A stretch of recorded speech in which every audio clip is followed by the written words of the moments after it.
يا راغبا في كل علم نافع. ينمو العلم ويتقدم بتقنياته ومجالاته، ومعه نطور أدواتنا في تقديم العلم الشرعي.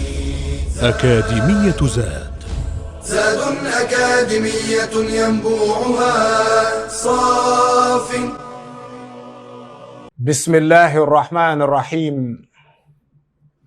الحمد لله رب العالمين، والعاقبة للمتقين، ولا عدوان إلا على الظالمين، والصلاة والسلام على أشرف المرسلين سيدنا محمد بن عبد الله وعلى آله وصحبه أجمعين. أدوك بفون الله أين الله أكبتي توبي فون الله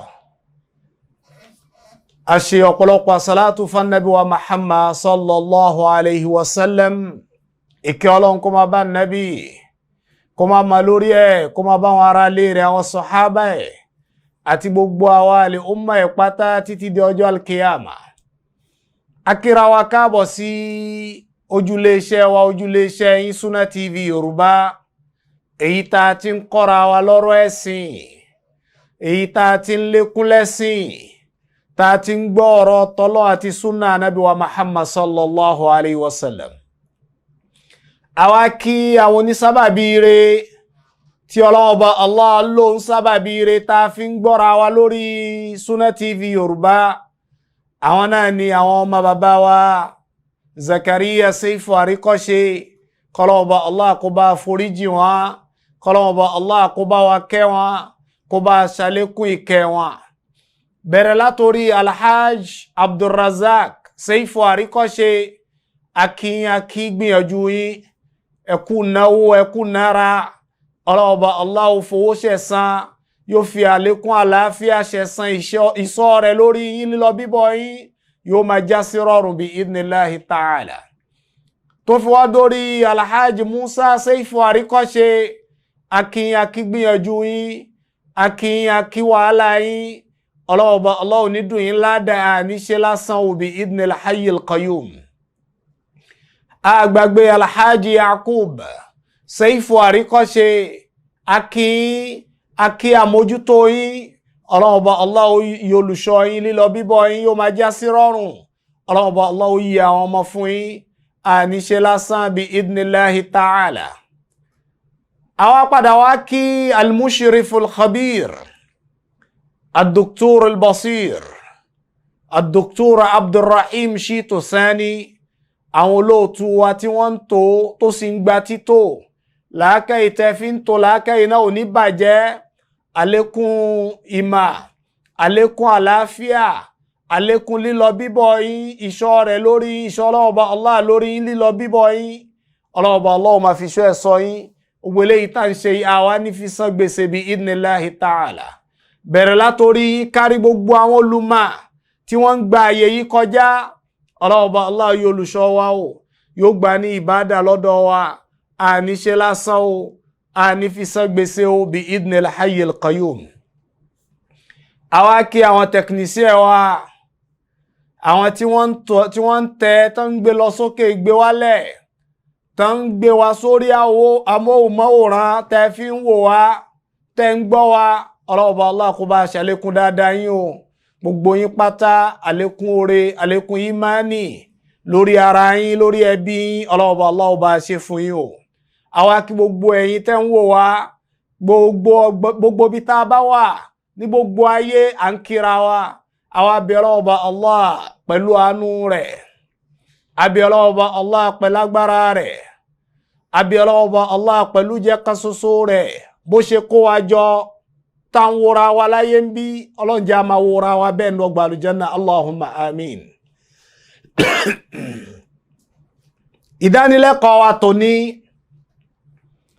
yóò jẹ́ ìtẹ̀síwájú níbi èyí tá ń bá bọ̀ nípa al-buyu'ul fasida wal manhiyyu anha shar'an, àwọn òwò tí ó yá ṣe,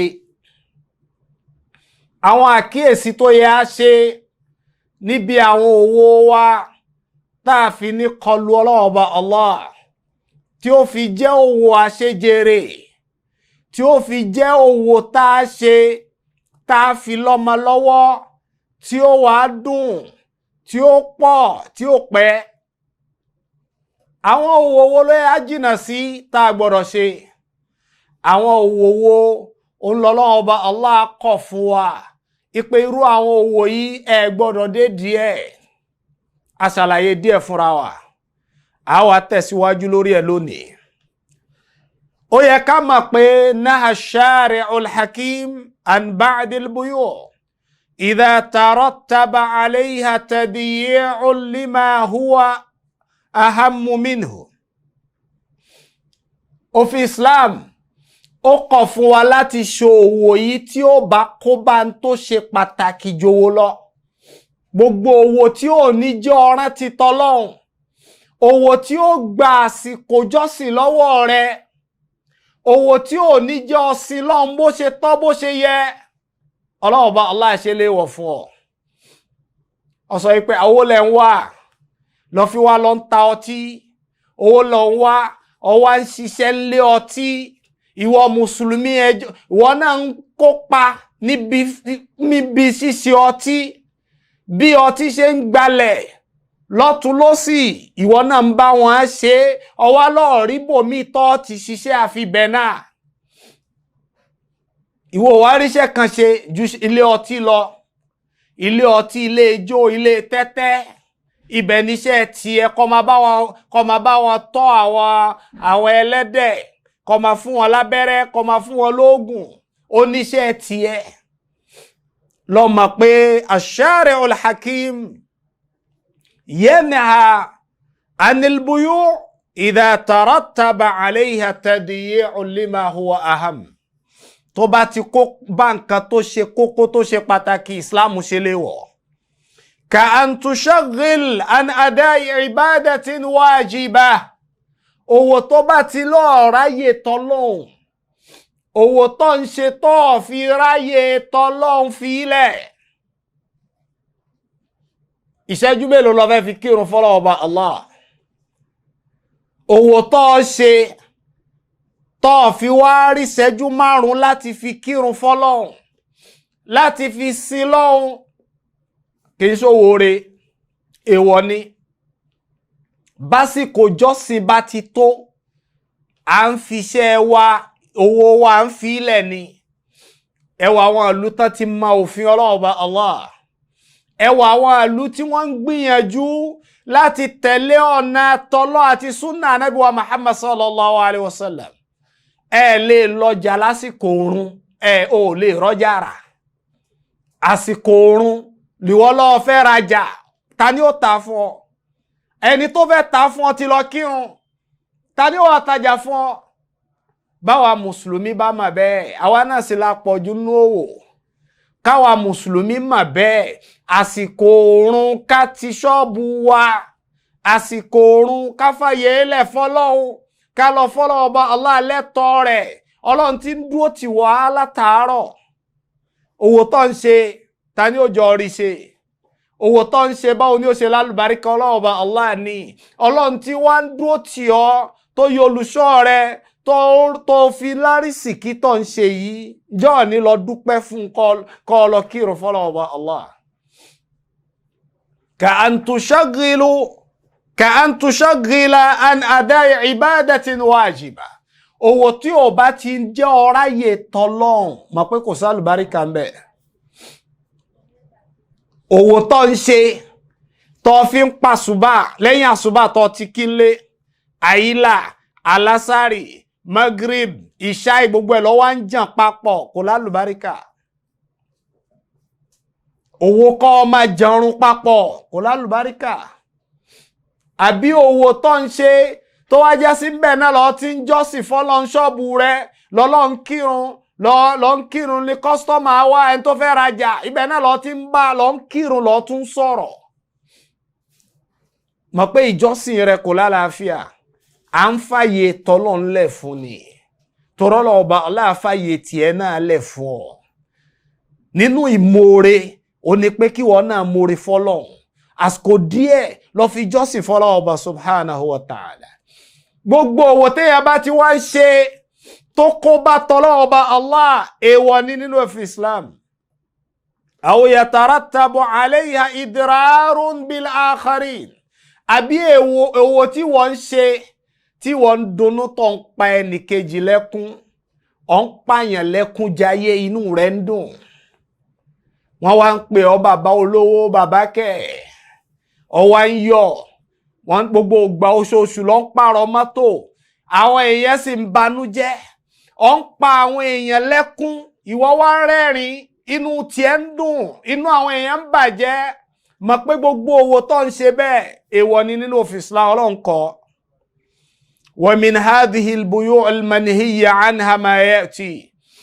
Àwa mẹ́nubà díẹ̀ nínú àwọn owó tó gbọ́dọ̀ ṣe tí ó kó bá ìjọsìn rẹ̀, àbí owó tó bá ń ṣe tó fi mọ̀ pé àsìkò yóò yọ ọ́ fílẹ̀ láti lọ ṣe ìjọsìn fọ́lọ́run ọba subhanahu wa ta'ala. Àkọ́kọ́ ńbẹ̀, al-bay'u wash-shara' ba'da al-adhan ath-thani yawm al-jumu'ah. Lẹ́yìn ìgbà tán bá ti pèrun ẹlẹ́ẹ̀kejì lọ́jọ́ jímà, kò sí títà rírà mà. Bẹ́ẹ̀ náà ni lọ́jọ́ lásán níbi àwọn àrùn wákàtí mara tán bá ti pèrun ti ṣọ́ọ̀bù rẹ̀. Àwa mélòó la ń ṣe bẹ́ẹ̀? Ọ̀yá má bira rẹ̀, ìwọ tó ń tajà. Ṣé ń gbà tán bá pèrun náà kọ́ lọ sọ pé àwọn kọ́sítọ́mà rẹ̀ wà, àwọn tó fẹ́ tajà fún wa? Kódà nínú àdánwò tọ́lọ́ ọba Allah fi máa ń mi àwa mùsùlùmí wò ni pé àsìkò tí wọ́n wá sí òun náà lásìkò tọ́lọ́ fẹ́ kírun. Ọlọ́run fẹ́ fi dán owó ni o. Àsìkò tán pèrun òun náà ni wọ́n wá sí. Ọlọ́run fẹ́ fi dán owó. Ǹjẹ́ o yege? Ṣé o mọ̀ pé Ọlọ́run ló yẹ ọ lọ sìn, àbọ̀ ọ máa sinra rẹ̀? Ṣé o mọ̀ pé ó yẹ kọ́ ti ṣọ́ọ̀bù kan sọ fẹ́ni tó fẹ́ pé ọ fún mi ìṣẹ́jú mélòó kan o?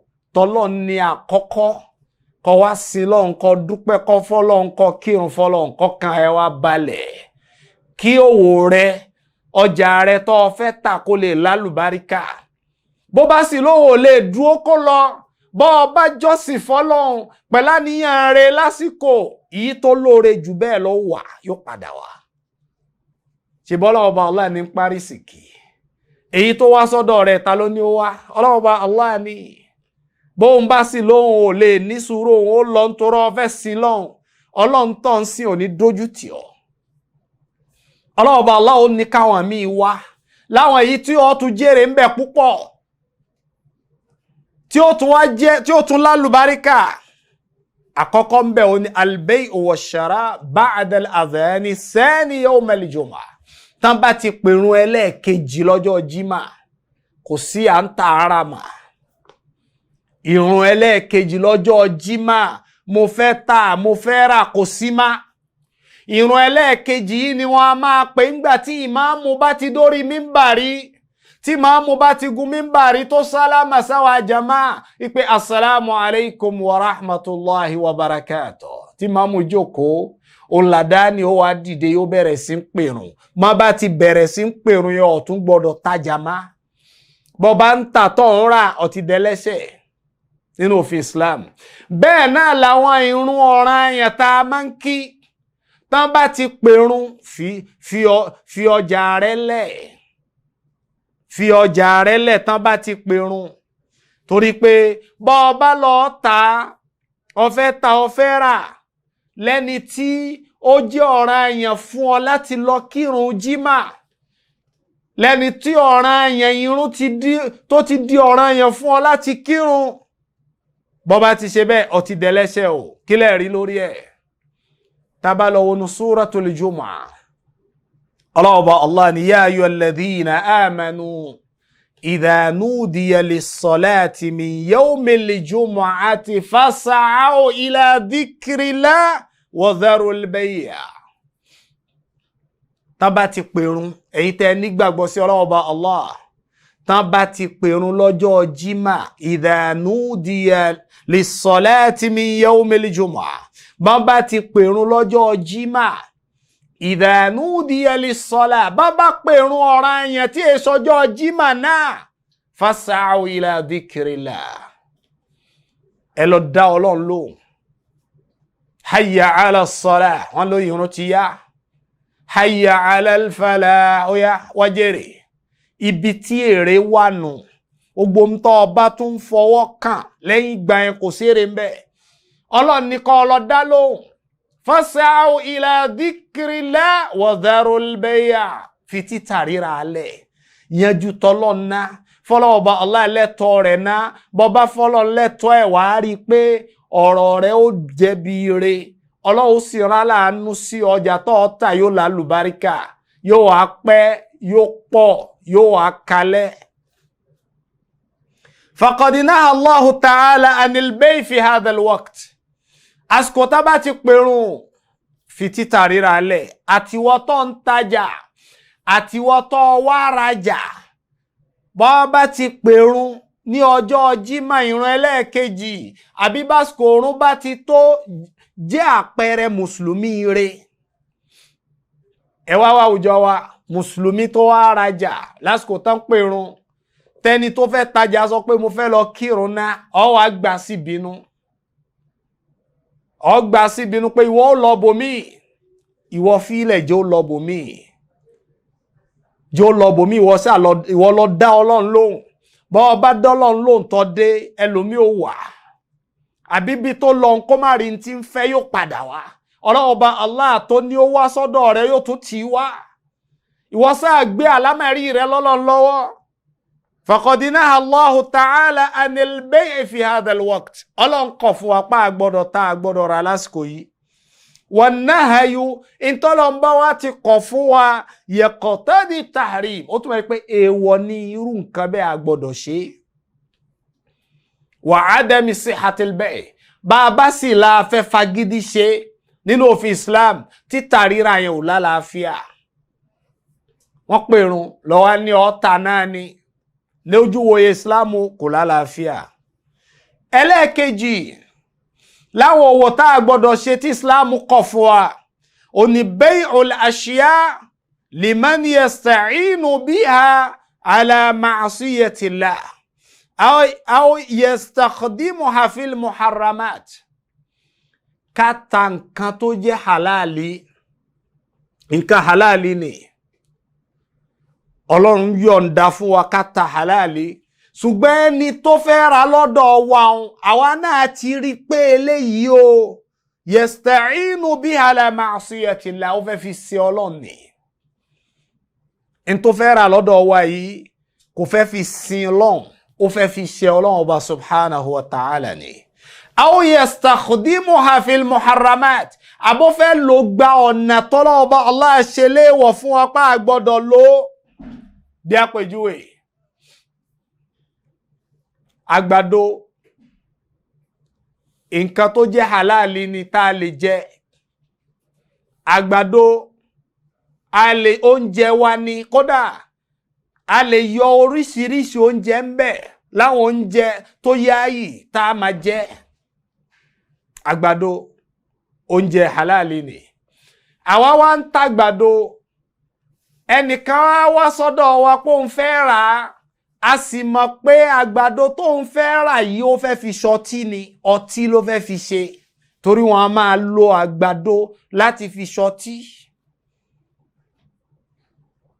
àwọn tí ń ṣọtí àbó nǹkan fúnra ẹ béèrè lọ́wọ́ ẹ orí lápẹẹrẹ bọ́ọ̀ bá máa ń tó fẹ́ fi ṣe ọ̀lẹ́sẹ̀ o ṣùgbọ́n òun gangan fúnra ara rẹ̀ sọ fún ọ ìpè àgbàdo tó dáa tí ọtí táwọn ó fi ṣe tí ó yìí ṣe dáadáa ọtí lòun fẹ́ fi ṣe bó bá ti sọ bẹ́ẹ̀ sọ pọ̀ ní sọ pé irú àgbàdo bẹ́ẹ̀ ìwọ ò ní o má bá tiẹ̀ lọ má kó tiẹ̀ bá tèmi torí pé bọ́ ọ bá fi lè ta fún ọtí ràn lọ́wọ́ lórí ìṣọtí ọtí ràn lọ́wọ́ lórí ìṣe Ọlọ́hun Ọba subhanahu wa ta'ala. bẹ́ẹ̀ ni ẹni tí ń ta ife tá a fi mu ọtí tá a fi mu sùkèrí àbí tá a fi mu omi ẹnìkan wá lóun fẹ́ ra lọ́wọ́ rẹ ní wọ́n ń béèrè pé èyí tí ó dá nílé ọtí ilé ọtí àṣẹ̀sí ilé ọtí kan làwọn ń wá èyí tí ó dá tá a lè gbé síbẹ̀ tó yẹ pé báwọn àwọn customer àwọn client tán bá wá inú wọn ó dùn. Ó bá ti ń sọ bẹ́ẹ̀ fún ọ pé ìwọ ò nírú bẹ́ẹ̀ kó tẹ̀síwájú, èmi ò ní o máa lọ, mi ò ní o. Kódà o gbọ́dọ̀ júwe ibòmíì fún, bọ́ ọ bá tún júwe ibòmíì fún ẹlẹ́ṣẹ̀ ni ọ́. Ọ tún gbọ́dọ̀ sọ pé lọ sọ́dọ̀ lágbájá ọ ríra bẹ́ẹ̀ kò kàn ọ́, ètí ẹni pé èmi ò ní. Lọ́ fi yọ ara rẹ kó nu wàhálà bẹ́ẹ̀. Ṣùgbọ́n kó já sí pé ìwọ náà lọ tún máa júwe fún ipe tó bá gba bíbá ọ rí irú tó ń fẹ́ bẹ́ẹ̀ kò dáa. Wala bay'u silah fi waqtil fitna bayna al-muslimin. Àwa tá ń ta nǹkan àjà, nǹkan ogun lásìkò tí àwa mùsùlùmí ń bára wa jà nínú ìlú, a sì mọ̀ pé ń táwa ń tà onírú nǹkan bẹ́ẹ̀. Àsìkò yẹn a gbọ́dọ̀ ta nǹkan ogun torí pé tá a bá ta àwa náà ń lékun fìtínà, ìlú tí ò rójú tí ò fẹsẹ̀ múlẹ̀, tí bẹ̀rù bojó ń bẹ nùlú, àwa náà wà nínú ẹni tí ń dà lúrú. Wala bay'u silah fi waqtil fitnati bayna al-muslimin. Ọ gbọ́dọ̀ ta nǹkan ajagun liman yattakhidhuhu silahan yuharibu bihi al-muslimin. Ọ gbọ́dọ̀ ta o, bó bá ti ta ọtí ń ran ìbàjẹ́ lọ́wọ́, kó sì ran ìbàjẹ́ lọ́wọ́, èèwọ̀ ni nínú òfin Islam. Allah ni wa ta'awanu 'ala al-birri wat-taqwa wala ta'awanu 'ala al-ithmi wal-'udwan. Ẹ ran ara yín lọ́wọ́ lórí dáadáa, ẹ ran ara yín lọ́wọ́ lórí ìbẹ̀rù Allah. Ẹ má ran ara yín lọ́wọ́ lórí nǹkan tí ó bá ń lẹ́sẹ̀ tó tako òfin Allah àti Sunna Nabi wa Muhammad sallallahu alayhi wa sallam. Ẹlẹ́kẹta, bay'ul muslim ala bay'i akhi. Eléyìí ló pọ̀ láwùjọ wa. Ìntọ́mọ ìyá rẹ̀ ti rà àbí ìntọ́mọ ìyá rẹ̀ ti tà, ó tún gbọ́dọ̀ ní ìwọ nìkan ta fún.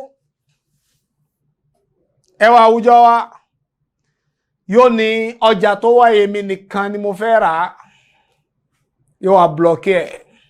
Ọjà yìí, kọ̀ntínà yìí àbí gbogbo ẹ̀ tó bá ti wá èmi nìkan ni. Ẹ gbọ́dọ̀ ta fẹ́ lómi, iye tẹ́ bá fẹ́ ta ìsọ kọ́ra tó bá ti já sí pé ìwọ nìkan lọ fẹ́, kó já sí pé ìwọ nìkan ni, lọ́ọ́ wá ta ní iye tó fẹ́, tó fi máa dà lúrú tí wọ́n lè rí mbò míì, tínú àwọn èèyàn ní dùn túláàsì ni wọ́n fi wá ra lọ́wọ́ rẹ̀. Eléyìí ò dánú òfin Islam. Bay'ul muslim ala bay'i akhi. Islam kọ̀ fún wa ipe tí ọmọ ìyá wa bá ti rà àbí ntọ́mọ ìyá wa bá ti tà àtún gbọ́dọ̀ rà mọ́ o. Li hadith ibn Umar radiyallahu anhu qala rasulullah sallallahu alayhi wa sallam wala yabi' ba'dukum ala bay'i ba'd. Ọjà tẹ́nìkan ti rà ìwọ tún gbọ́dọ̀ kówó lé lórí. Ó fẹ́ rajà ló débi tán ti ń tajà ló lé eléyìí wọ́n ní wọ́n ti rà, gbẹnu kó mbẹ́. Wọ́n ti rà ó ti tán. Kí ló tún béèrè ló náírà? Mílíọ̀nù kan ni èmi ò fún yín mílíọ̀nù méjì. Mílíọ̀nù kan ni máa fún yín lọ́yọ̀ kan àbọ̀. Eléyìí ò bá òfin Islam mu. Wala yabi' ba'dukum ala bay'i ba'd. Ìntẹ́nìkan ti rà gbójú kó mbẹ́. Ìwọ má tún rà yín o má. Nǹkan mi tí wọ́n àti rà ní kí wọ́n wá láti rà. Bẹ́ẹ̀ náà ni ntọ́ bá fẹ́ tà. Ìwọ tó ń tajà, ọjà tó ti tà fún yàn, lẹ́lòmí wá tó wá na sọpọ̀ ti tà. Ẹ̀yin mélòó lẹ́ ń sọ bẹ́ẹ̀? Nínú ẹ̀yin tẹ́ ń ṣòwò mélòó ní ń sọ bẹ́ẹ̀? Ọjà tó ti tà fún yàn tó ti sanwó ẹ̀. Bẹ́lòmí bá tún dé, ó béèrè lọ́wọ́ rẹ̀ pé tó fẹ́ rà á, ṣé o ti ṣe tá àti rà á? Tó bá lóun ṣe tá àti rà á, tọ̀ iye báyìí ní tà.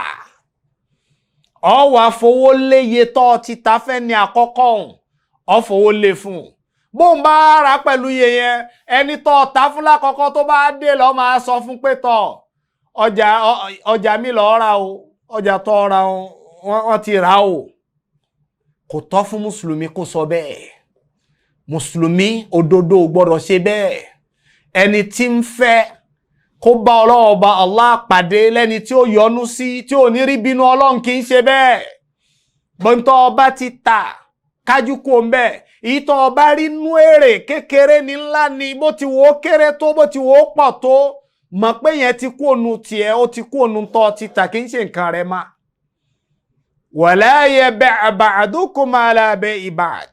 Ìtọ́ ọba ti tà tọ́ ọba ti rà gbọ́wọ́ kó ń bẹ́ẹ̀. Ìwọ tó já sí pé ìntẹ́nìkan ti rà lọ máa ń wá kiri. Ìntẹ́ ti rà oní máa ń tẹ́wọ́ lọ́rùn. Ó ní mo fẹ́ fi yé pé mo lówó jù lọ. Ṣé lágbájá tó wà lẹ́gbẹ̀ẹ́ ṣé yìí tó wà níbi tá ti jọ ń tajà ń ló ra. Ó dà èló ló ra iye báyìí lèmi ó rà. Kí n lè mọ̀ pé kó lè mọ̀ pé mo lágbára jù ń lọ. Eléyìí ò sínú ẹ̀sìn o. Ká bẹ̀rù Ọlọ́run Ọba Allah o. Kọ́lọ́run Ọba Allah lè fa àlùbáríkà sọ́jà táǹtà o. A sinmi díẹ̀. A padà wá lẹ́yìn ìṣẹ́jú kan sísìn bí idhnillahi ta'ala.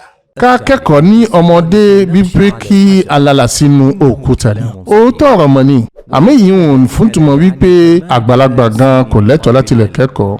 Tí Ọlọ́run bá wípé àníyàn rẹ̀ dáa, Ọlọ́run bá ti lè ní kó kọ́ ọ̀pọ̀lọpọ̀ ẹ̀kọ́ fún ọba àsìkò díẹ̀. Àgbàlagbà sì gbọ́dọ̀ tijú láti jókòó pẹ̀lú àwọn ọmọ kéékèèké láyé ibi tí wọ́n ti ń kẹ́kọ̀ọ́. Mujahid ń sọ fún wa wípé ẹni tí ń tijú àti olùgbéraga ò lè kẹ́kọ̀ọ́. Ibn Jawzi mọ̀ ní òun àtọmọ rẹ̀ ni wọ́n jọ kọ́ ẹ̀kọ́ Al-Qur'ani kékeré ọ̀nà mẹ́wàá tá ń gbà kí wọ́n jọ kọ́ ni ó sì ti di ọmọ 100 ọdún. Àwọn sàhábà Ànábì wa Muhammad àgbàlagbà ní gbogbo wọn nígbà tí wọ́n fi ń kẹ́kọ̀ọ́. Bẹ́ẹ̀ lọ́pọ̀lọpọ̀ àánú àwọn àgbà alfa nínú Islam àgbàlagbà ni wọ́n fi kẹ́kọ̀ọ́. Ibn Hazm ní alayhi ibn Salamu ní gbogbo àwọn eléyìí wọ́n ti dàgbà. Àgbàlagbà kan ṣe ìbéèrè wípé ǹjẹ́ pọ̀ lọ́jọ́ orí mi mo tún lè kẹ́kọ̀ọ́ báyìí. Wọ́n ń sọ fún wípé kó o kú lẹ́ni tí ń wá mímọ̀ ó lóore fún ọ ju wípé kó o kú pẹ̀lú àìmọ̀. Kí àgbàlagbà tọmọdé káwọn méjì ó sì mọ̀ wípé lẹ́kùn ìwà mímọ̀ ń bẹ ń ṣíṣí ò títàlùkì ọmọ òfìdé. Ọlọ́run bá ń sọ fún anú Al-Qur'ani wípé gbogbo ẹni bá ti lè ṣe ìgbìyànjú sérí ọ̀nà àwa Ọlọ́run ọba o. Ọlọ́run ọba ó ti ṣèlérí wípé òun mọ̀ bẹ pẹ̀lú gbogbo àwọn ẹni tó bá ṣiṣẹ́ rẹ̀. Ìtẹ̀síwájú lórí ọ̀rọ̀ tá ń bá bọ̀ nípa àwọn òwò owó ní Islam kọ̀ fún wa ipa gbọ́dọ̀ ṣe.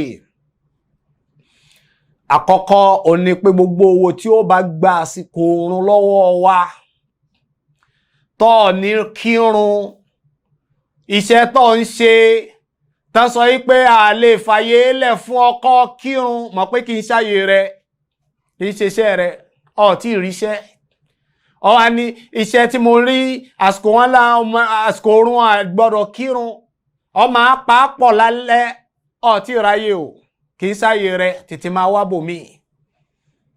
Ẹlẹ́ẹ̀kejì ó ní àwọn nǹkan tó mọ̀ pé halali ni fún wa ní òfin Islam ṣùgbọ́n tó fẹ́ rà lọ́wọ́ rẹ̀ ó fẹ́ fi tako òfin Ọlọ́run ní ntọ́lọ̀ òfẹ́ ọ̀nà tọ́lọ̀ òfẹ́ ló fẹ́ lò ó gbà ọ gbọ́dọ̀ ta fún. Ẹlẹ́ẹ̀kẹta ntọ́mọ ìyá rẹ̀ ti rà ìwọ ò tún gbọ́dọ̀ rà ntọ́ ti tà fọ́mọ ìyá rẹ̀ tó ti sanwó ẹ̀ ọ gbọ́dọ̀ ta ọ tún gbọ́dọ̀ ta mọ́ o bẹ́ẹ̀ bá ti ta tó bá ti ra nǹkan tó sanwó ẹ̀ ó ti sanwó ẹ̀ ó ti di tiẹ̀ ọgbẹ ó lè má ti gbé kúrò lọ́dọ̀ rẹ̀ kó wà níbi tó wà ń bẹ̀ ṣùgbọ́n kì í ṣe tiẹ̀ má béèyàn kan bá dé jẹ́ ó mọ̀ pé tiẹ̀ kọ́ má ló fi jásí pé téèyàn kan bá ti rà tètè ká kúrò wọ́n tó ń tajà tán ti rà gbé kúrò mbẹ̀ má tún fi tó ọjà kì í ṣe tiẹ̀ má kì í ṣe nǹkan rẹ̀ má ó ti rà ó ti sanwó fún ọ. Ẹlẹ́ẹ̀karùn-ún èyí tá a tún sọ ó lámẹ̀sí ń tà ń pè ní bay'ul 'ina bay'ul 'inati ń tà ń pè ní bay'ul 'ina an yabi'u shakhsun sil'atan li akhar بثمن معلوم إلى أجل ثم يشتريها منه البائع بثمن حاضر أقل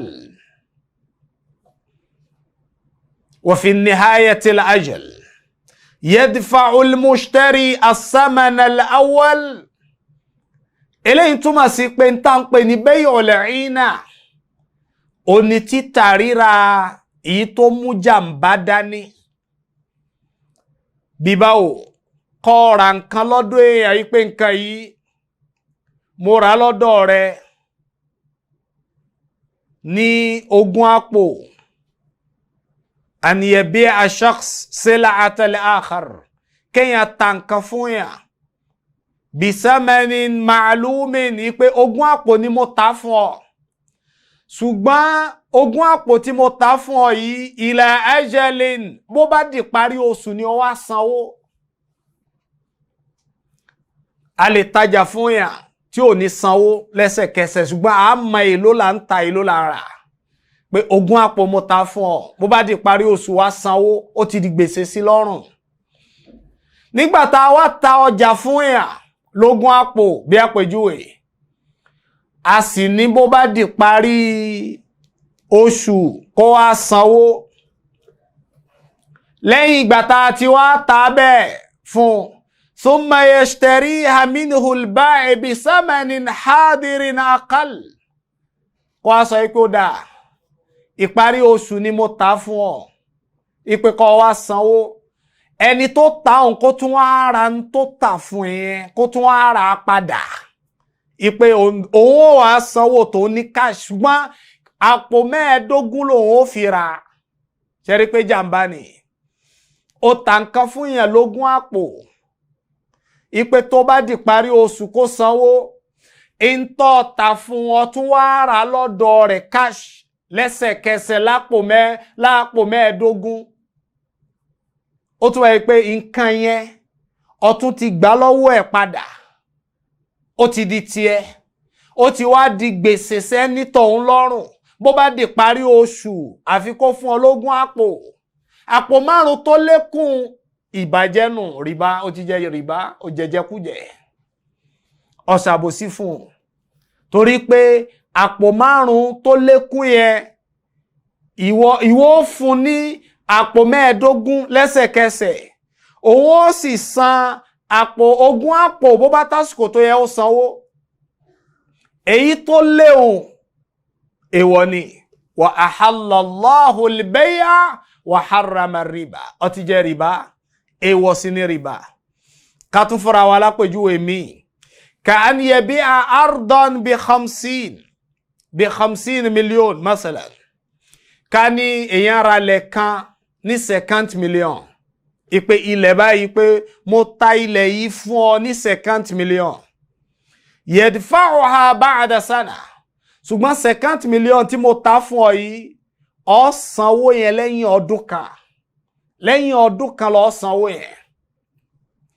thumma yashtariha al-bai'u minhu, gbà tó wá gbà bẹ́ẹ̀ pé ó dáa mo yọnu sí mo gbà bẹ́ẹ̀ mo ti ta fún ọ ní 50 million ṣùgbọ́n owó mi tí ń gbà lọ́wọ́ rẹ ó di parí ọdún. ẹni tó ta àtẹni tó rà ó ti tẹ́ra wọn lọ́rùn bẹ́ẹ̀.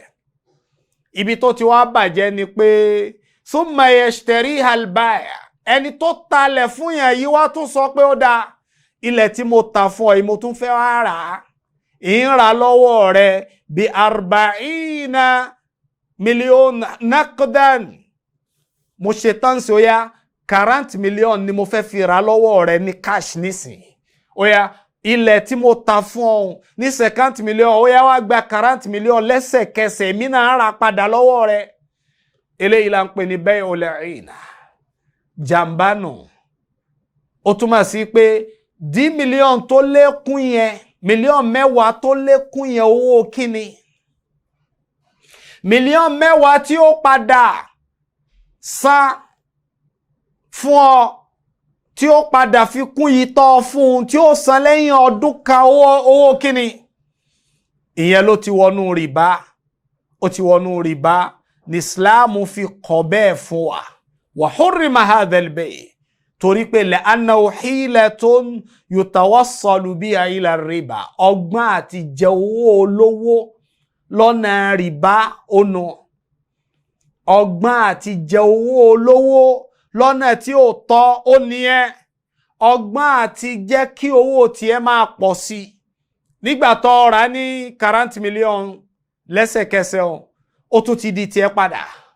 Eléyìí ń sìn yóò san 50 million fún ọ tó bá dẹ̀yìn ọdún, ó tún ta fẹ́ lòmíì náà, ó tún lọ rà á, ó náà ó tún san 50 million fún ọ tó bá dẹ̀yìn ọdún kan, ó ń kó ọrọ̀ jọ lọ́nà tí ò tọ́ tí ò yẹ, ó ń jẹ owó olówó, ọ̀rẹ́ tí ọjọ́ àti sùn.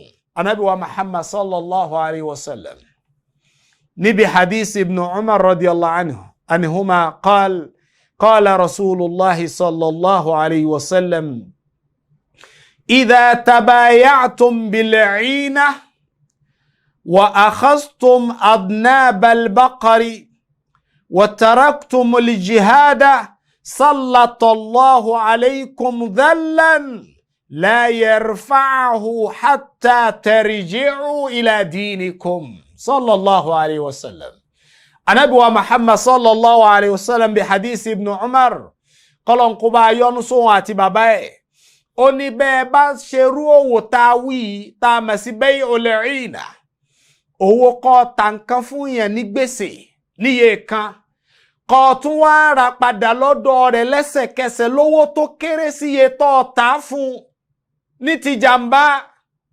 Bó bá ti ń ṣe bẹ́ẹ̀, idha tabayatum bil-'ina, bó bá jẹ́rú òwò bẹ́ẹ̀ ni wọ́n ń ṣe, ọ̀nà tẹ́lòmí ń ṣe tó fi ń kó dúkìá jọnù, yóò wá nílé rẹpẹtẹ, inú rẹ̀ wá ń dùn pé òun gbọ́n, kò mọ̀ pé àwọn tó ń kójọ yìí májèlé ló ń kójọ yìí, yóò sì kó bá ọ lọ́jọ́ ayé rẹ̀, bó bá ṣọ́ra, bó bá lọ tán yóò kó bá wọn ọmọ rẹ̀.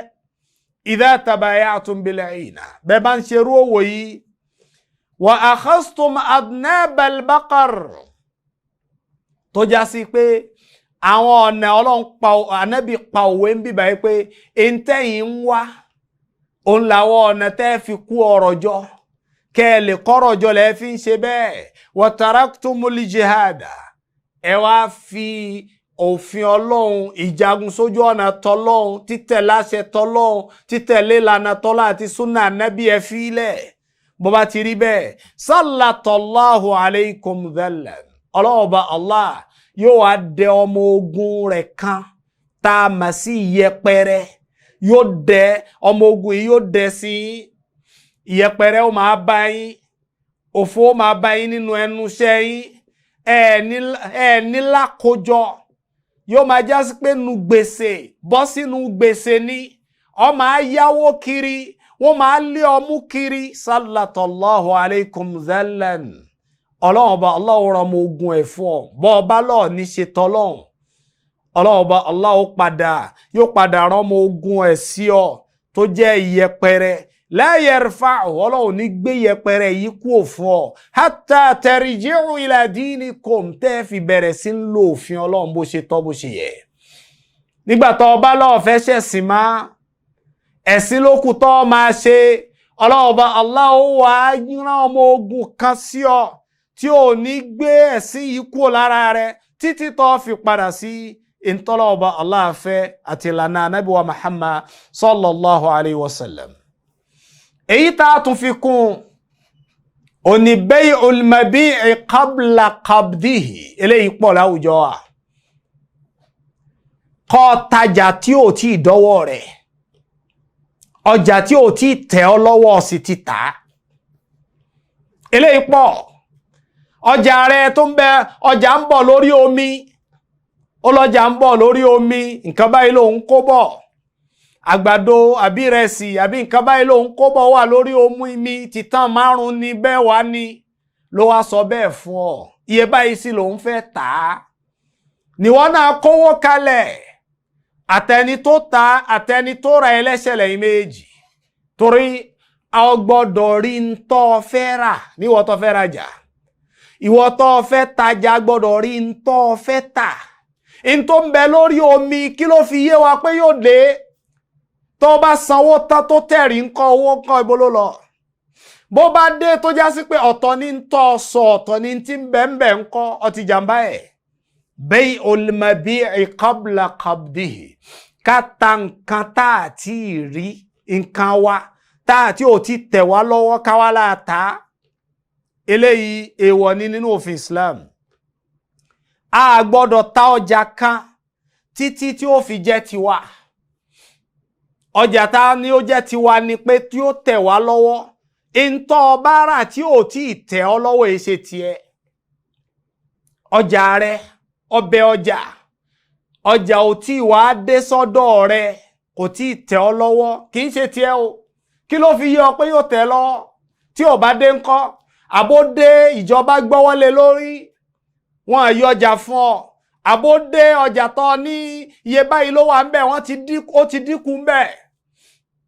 ló fi já sí pé ọjà tó fẹ́ ta gbọ́dọ̀ rí ká worú èwo ló jẹ́ mélòó ni ìgbà yẹn lọ́wọ́ sọ̀rọ̀ owó làwa náà wà ná láàfin mọ̀ pé à ń tà a sì ń rà nílànà tọ́lọ́ àti súnà anábì wa Muhammad sallallahu alayhi wa sallam kí lè rí lórí ẹ̀ ó ní hadith Abi Hurairah radiyallahu anhu qala rasulullahi sallallahu alayhi wa sallam man ibta'a ta'aman fala yabi' hatta yaqbidah en tó bá ta nǹkan man ibta'a ta'aman en tó bá ta nǹkan abóra nǹkan en tó bá ra nǹkan fala yabi' en tó ra yẹn kò gbọ́dọ̀ ta hatta yaqbidahu títí tí ó fi tẹ̀ lọ́wọ́ ọ̀rí ń tọ́ra ná lọ́wọ́ àtà ẹwà àwọn òwò tá ń ṣe ẹni tó bẹ ọjà òǹgá ò tí rọjà ọjà tó bẹ kò tí fojú ara rẹ̀ rí o ìsì ń tà ó sì ń gbowó kò rọjà ó sì ń tajà ó ń gbowó eléyìí èèwọ̀ ni nínú òfin Islam wa an Zayd bin Thabit radiyallahu anhu anna Rasulullahi sallallahu alayhi wa sallam naha أن تباع السلع حتى تبتاع حيث تبتاع حتى يحوزها التجار إلى رحالهم ọlá nàbí kọ̀ fún wa ìpè kára ọjà ká ta ọjà a gbọ́dọ̀ ta ọjà hatta haythu tubta níbi tá a ti rà ibi tó ti rajà náà lọ ti ń ta eléyìí náà tó wà nù ṣe sí wa ibi tó ti rajà bọ́ ṣe ráhùn ọ̀ tí gbà ibẹ̀ náà lọ ti ń tà hatta yahuzuha títí tí ó fi gbà ọgbà yóò di tiẹ̀ ẹni tó rajà lọ́dọ̀ ẹ̀ ọkọ̀ fún ọgbà ọjà ni ó fi di tiẹ̀ hatta yahuzu at-tujaru ila rihalihim bọ́ bá ti wá gba ọjà rẹ̀ tó wá lọ sọ́dọ̀ tiẹ̀ oko lọ lé ní àwọn oko lọ sí ṣọ́ọ̀bù tó ti fẹ́ ta ni ìgbà yẹn ni ó wà di ọjà tiẹ̀ torí bẹ́ẹ̀ kọ́ wá ta ọjà tó ti gbà èèwọ̀ ni nínú òfin Islam ìwọ náà tán láwọn lọ́jà ọjà tó rí ọ tí rí ọ ti ń kówó lẹ̀ èèwọ̀ ni nínú òfin Islam pàtàkì jùlọ àwọn ọjà tí ò bá sílẹ̀ bẹ́yàn kan bá ní òun kó wá báyìí wọn àti ẹ̀ ní retí káwọn rí má tí wọ́n ti kówó lé lórí bó bá padà wá rí yóò máa ra àwọn nǹkan tí ò tẹ́ lọ́rùn bẹ̀ nínú kó dín àbí káwọn nǹkan kan bàjẹ́ ń bẹ̀ ó sì ti kówó lẹ̀ yóò wá lóhun ṣọ́ọ̀tì wàhálà dé gbàtà bá láàfẹ́ tẹ̀lé tọ́lọ́hùn àwọn wàhálà tá a padà máa rí nínú fìtínà òun náà nù. ẹlẹ́ẹ̀keje léyìí tó pọ̀ láwùjọ wa òní bay'u thimar qabla buduwi sala'iha àwa tá ń wà lóko àwa oní olóko àwa tá ń ṣe irúgbìn bay'u thimari qabla buduwi salahiha gbogbo èso igi tá a gbìn èso tá a gbìn tí ò tí wù ká sì máa ta ipe igi ọ̀pẹ lélẹ́yìí mo ta igi ọ̀pẹ ó ta igi ọ̀pẹ tí ò sì tí wù ọ̀pẹ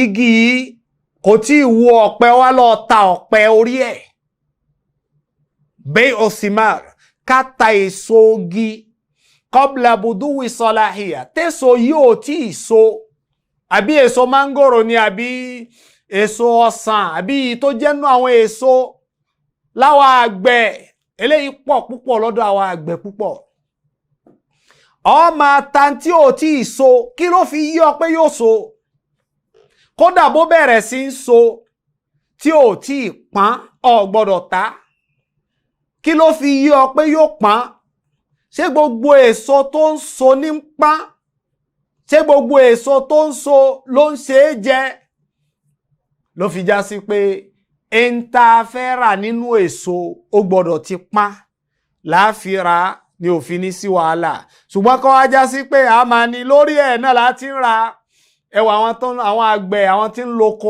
lọ rajà lọ́dọ̀ àwọn àgbẹ̀ àwọn iṣu ebè tí wọ́n àti kó iṣu náà jáde wọ́n sì máa kó lé lórí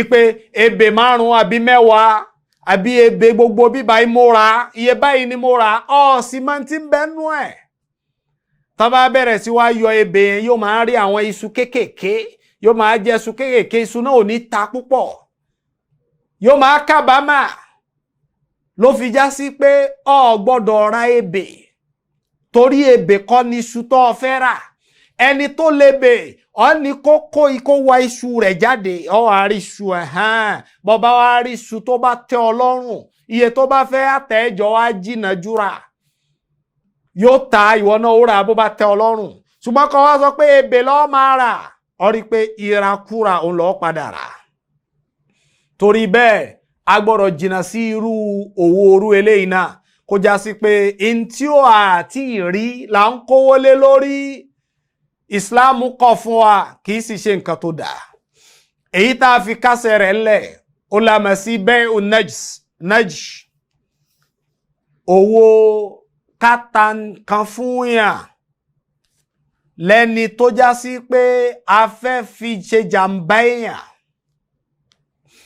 وهو أن يزيد شخص في ثمن السلع المعروضة للبيع ولا يريد شراءها àwọn bí kan àwọn méjì fẹ́ rajà lẹ́nìkan wá kówó lé lórí pé òun ra níye báyìí ní ẹni tó lọ́jà ló ti fẹ̀mí balẹ̀ lé lórí pé yóò rà ولا يريد شراءها kò sì fẹ́ rà وإنما ليغر غيره بها ó fẹ́ fi kó bá ẹlòmíì ni ó fẹ́ fi tan ẹlòmíì jẹ ni àníyàn rẹ̀ ṣe kó fẹ́ rà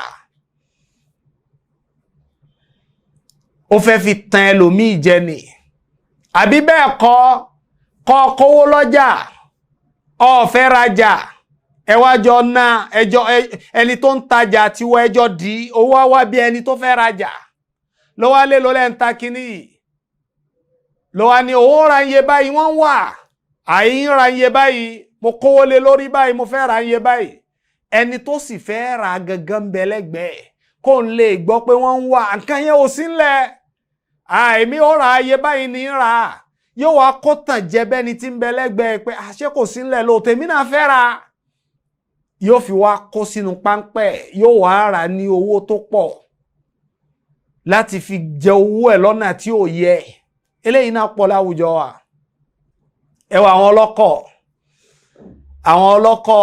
àwọn ọkọ̀ lọ láti ibì kan lọ ibì kan ẹ̀rọ pọ́kọ̀ ti kún ni wọ́n wá kóra wọn sínú ọkọ̀ jàmbá lẹ̀ ń ṣeun ẹ ti rí i pé ó kú bí èèyàn kan nu ọkọ̀ àbí èèyàn méjì lọ́wọ́ pé jẹ́ ń tètè wọkọ̀ yìí ó tètè kún kí n lè lọ bí tí mo fẹ́ lọ fahadha nash eléyìí ò da jàmbá ni bọ́ba ti wá wọ tẹ́nìkan tó kù tí wọ́n rò pó kù ó dé bẹ́ẹ̀ tí ó wọ báyìí lọ́ba rí wọn tí wọ́n máa bọ́lẹ̀ lẹ́yọkọ̀ọ̀kan wà ní wọ́n èé ṣe èrò wọ́n ṣe jàmbá fún ọ ní kọ́ lè mọ̀ pé èèyàn ti ń bẹ nínú ọkọ̀ kọ́kọ́ náà lè tètè sí kán lè rí owó rẹ̀ gbà jàmbá leléyìí ò dáa bọ́ ọ bá fẹ́ ẹ̀yin ọlọ́kọ̀ bí ò bá ti ṣe èèyàn ń bẹ jẹ́ kẹ́ni tó wá mọ̀ pé kò ṣe èèyàn bó bá jó ńlá kọ́kọ́ ẹjọ́ wà ń bẹ̀ kó sì mọ̀ pé ń wá èrò gbàtọ́lọ́ ń bá ló orérò ẹ̀kún ẹ̀ sì lọ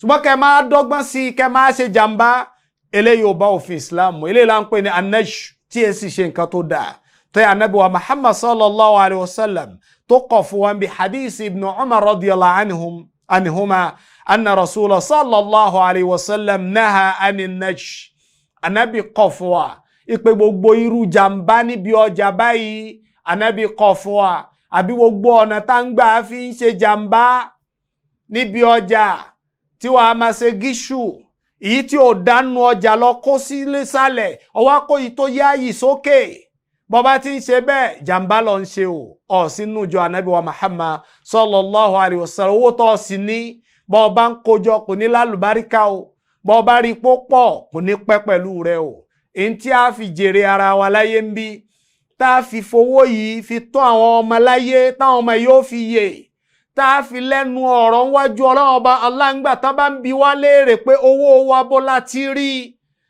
báwo la ṣe rí bó la náà sí tá a lè rí èsì rẹ̀ fọ̀ ó náà ni pé ká lò níbàámu tọ́lọ́ àti súnà Ànábì wa Muhammad sallallahu alayhi wa sallam eléyìí táwí Ọlọ́run jẹ́ wúlò fáwa táwí àtẹ̀yìntẹ́ gbọ́ subhanakallahumma bihamdik ashhadu an la ilaha illa anta astaghfiruka wa atubu ilayk. الله أكبر الله أكبر الله أكبر لا إله إلا الله الله أكبر الله أكبر ولله الحمد الله أكبر الله أكبر الله أكبر لا إله إلا الله الله أكبر الله أكبر ولله